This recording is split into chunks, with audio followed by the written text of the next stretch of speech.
Hey everyone, welcome to another daily Super Mario 3D World modding video as we make our way to the release of Bowser's Fury. Today we're going to be taking a look at the hardest levels in the game, and we're going to be using the power of Spotlight to make them even easier. But what are the hardest levels? Well, obviously Champion's Road is one of them, but what else? Well, I watched 4 different top 10 lists on the subject to find the answer. The levels I picked for this video are based on how many times they were picked across these rankings, as well as the average spot on the list. So let's fix up these problems, shall we? You need to platform on these spinning and moving platforms over the one-shot poison. You need to light all these torches that are just sitting over poison without getting hit while on spinning platforms with piranha creepers on them. So first of all, we have Piranha Creeper Creek After Dark. Now a big problem with this level is that there just weren't enough fire flowers in the level, so if you took damage by accident, you just wouldn't be able to get any of the green stars because all of the green stars required fire flower. So basically to combat that, I just added more fire flowers. Now if you just happen to suck, you can just get another fire flower. And then if we continue on to the second half, I've made the platform spin around much slower, which makes it much easier to aim at the light bulbs. Those aren't light bulbs, Mayro, you absolute moron. Yeah, much easier to actually hit the candles. And of course, there's more fire flowers. Oh nice, another fire flower. Nobody wants to wait for the spotlights to go away. And even if you do, the window is so small that you're gonna miss the cycle. Then there's these 2 moving platforms with waves of spikes that's really easy to slip up on, and it's just not easy at all, not fun at all. So in this level, it was ruled that there was a bit too much waiting involved, so I got rid of some of the spotlight, and I also made some of the spotlight faster. So that way you don't have to wait as much. This one is twice as fast, a lot of them are twice as fast, and that just means overall less waiting, which makes the level a lot more tolerable. A lot of the time you don't really have to worry at all though, as long as you got the cat suit you don't have to wait really. Now I didn't change the whole level because this part for example is pretty easy, you just short hop over all the spikes, it takes almost no effort. And then here I removed a bunch of the spikes, just again to make it a little bit easier. And then these platforms, they were just a bit too stressful when they had the spikes on them, so I just got rid of the spikes completely. You may think it's arguably harder to have to balance on the edges of here, but you don't have to at all. Like an illusion of difficulty, like the entirety of the perfect run.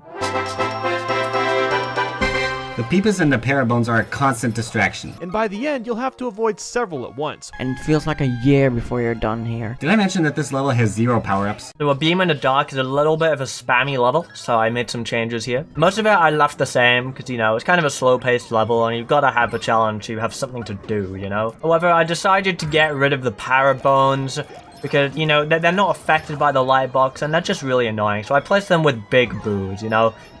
It's not really a threat, but it's an illusion of difficulty, once again, you know? Now for this section, I decided to restore the hole that's in the platform because it's just too enemy spammy.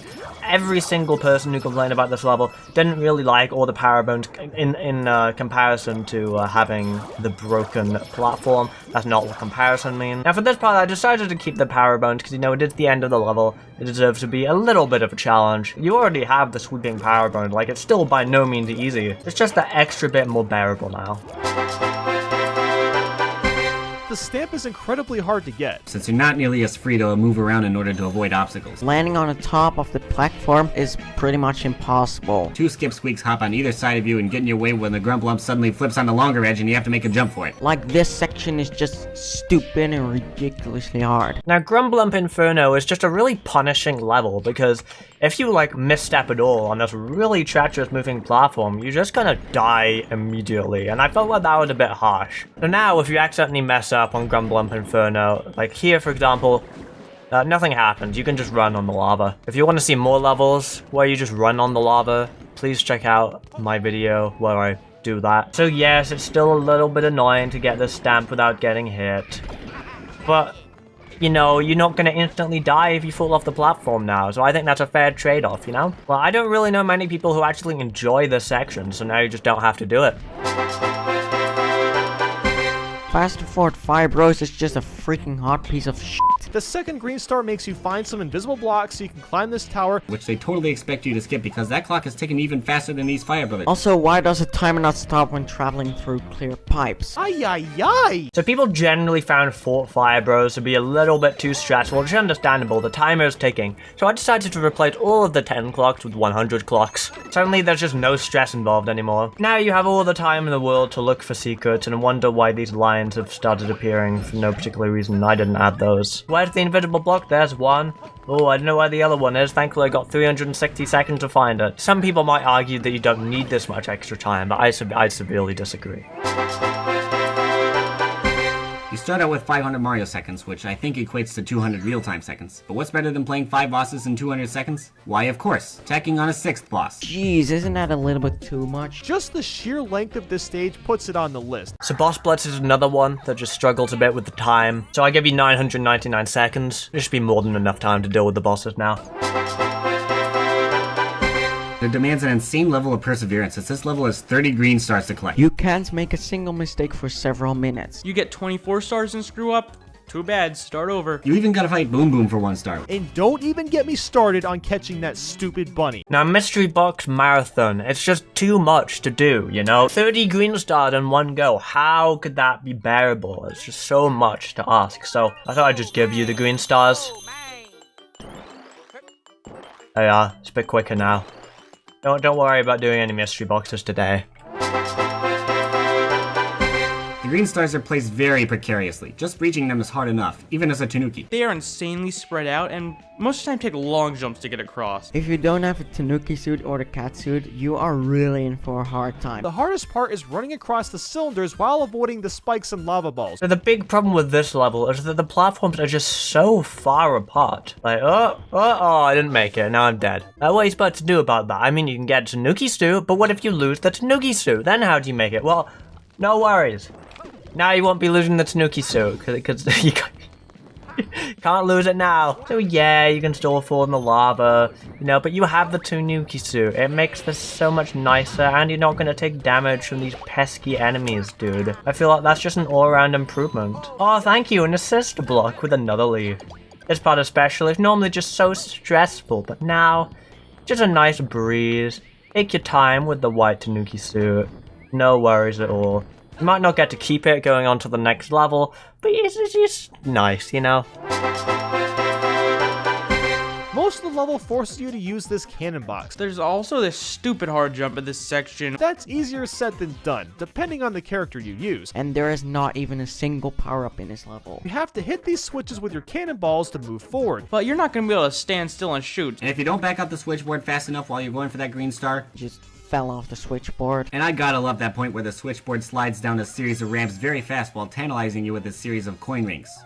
Oops. Cosmic Cannon Cluster is just a genuinely difficult level. One of the hardest original levels in the entire game, to be honest. One of the things that makes it so difficult is this section right here, where you have to climb up the cannonballs. And honestly, it just doesn't really work. You have a Tanuki suit, or if you're not like a very specific character. I don't know what Nintendo was thinking. So now you can just go around it, you know? If you're not feeling it, just leave. Now for the second half of the level, it was a bit difficult because you had to shoot so far into the distance to get anything to happen. So I've moved the block a bit closer now. So now it's just much easier to hit them. Doesn't take nearly as much effort. And also, as you can see, I felt it was a bit unfair making you get the green star in the way you have to get it normally.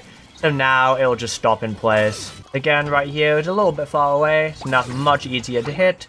And this one, normally you had to do it at an angle. But, you know, I just made it a little bit easier. And also these coins, you don't have to jump for them anymore. They're just there for you now. No more troll coins or anything of the sort. Oh look, a big surprise. Big surprise. What else would it be? First is this Mario Galaxy section with some difficult jumps, some charging chucks. Magic Koopas floating over platforms that fall if you land on them. This is all without checkpoints. Even after playing it for this top 10, I still couldn't beat it. These pipes are so hard to navigate, and to spell what, thank you? It's honestly ridiculous how difficult it is to get through this part. Good freaking God! The Champions Road just had a whole host of problems. We'll just get to them as we come to them. First of all, there were just way too many enemies. It was practically enemy spam. Like there were, what, 2, 3 enemies here? And that how many platforms, like the ratio of enemies to platforms, like it's just not acceptable really. It's basically enemy spam. And here as well, that was just too many. I think the platforming's hard enough, you know. You've done enough to get to this point. I think that's plenty, you know. And then this part, the block just went a bit fast, so now there's a bit more warning. They beep a couple of times before they transform. I just thought that would be a bit nicer, you know. Don't you want to be nice to the player? You don't want to be anti-consumer. You want to be pro-consumer. And the consumer is a real pro to get to this point. Of course, we wouldn't want the consumer to feel bad about themselves. And after that, I felt it was a little bit dangerous. Like there were too many enemies and like the fire bars and stuff. But I got rid of the fire bars, but I thought that wasn't really enough. So now you just don't go there at all. I just thought that was safer for everybody involved, you know. And now that I kept a couple of enemies in here, you know, I thought, you know, it's the final level. Maybe a couple of enemies. I can understand a lot of. So I kept like some fuzzies. And then here as well, I didn't want to get rid of all the enemies. Like the ant troopers, they just make this section really annoying. Like they just defeat the purpose of wall jumping. Like how can you wall jump if there's enemies there? Then there's an enemy jump, then you die, a die jump. And again, there were just too many piranha creepers here. I thought we'd keep one, you know. A little snooze, you know. But then this part, you know, the shockwaves, like, you're already going fast enough. Like, how am I supposed to deal with the shock? I just got rid of them, dude. We don't need them. So if you enjoyed this video, please remember to leave a like. And if making levels easier isn't your thing and you want to see them get a bit harder, I've got more videos on the Mayro coming out soon. Or maybe I already uploaded them. I'm not sure when this video is going out.